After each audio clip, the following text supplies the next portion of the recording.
Have you ever looked around and thought, wait, what happened to me?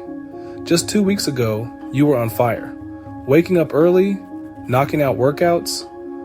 Your to-do list didn't stand a chance, and your brain, laser focused.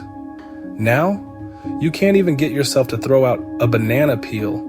It's like some invisible switch flipped, and everything that felt effortless now feels impossible. Sound familiar? Good. You're not broken. You're in a rut. Let's get you out. I'm not here to give you some overhyped motivational speech. I'm going to walk you through 3 battle-tested strategies that I personally use to climb out of those weird, sluggish funks where nothing makes sense and everything feels hard. But first, let's be real. If you're dealing with actual depression or chronic mental health issues, please talk to a professional. This video is about how to beat those gray area slumps, the kind that sneak in after you burn out or lose your rhythm. Let's fix that. Here's the first move. Don't wait to feel ready. Move anyway. It's called the momentum over motivation principle. Most people think the sequence is inspiration, motivation, action. But here's the truth. Action can create motivation. Small actions spark momentum. And momentum pulls you out of the mud. You don't need to feel like it. You just need to do something small. Once you start moving, your brain starts believing again. Start tiny. Let the spark catch. The second step is to reward progress, even the smallest bit of it. Now listen, I know what you're thinking. Really? I'm supposed to feel proud because I washed a dish? Yes, you are. When you're in a rut, your brain is starving for proof that you're still capable.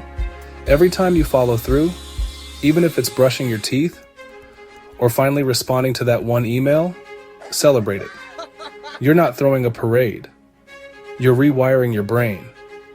And when your inner critic tries to tell you that wasn't good enough, remind yourself, small wins stack up.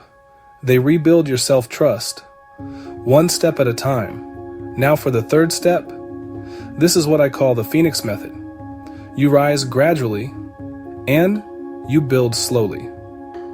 Don't sprint, build.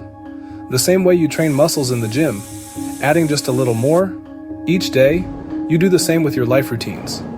Day 1 might look like brush your teeth, put on real clothes, open your laptop. Done. Day 2, add in a 10-minute walk. Day 3, prep one healthy meal, and so on. This approach keeps your brain from short-circuiting and avoids the crash and burn cycle where you overdo it and fall even harder the next time. It's about compound progress, not instant perfection. Look, ruts are part of the process. Even the most productive, successful people you admire have days or weeks where it feels like their spark is gone. That doesn't make you weak. It makes you human. But now you've got a roadmap to climb back, without shame, without burnout, and without needing a lightning bolt of motivation from the sky. If this video helped you, give it a like so it can help someone else who's stuck right now. Drop a comment below and let me know what your go-to strategy for breaking out of a slump is. And hey, if you want more mindset, performance, and productivity tools, hit that subscribe button and turn on notifications. Because we're just getting started, let's get back to it. If this helped pull you out of the fog, hit like to pass it forward.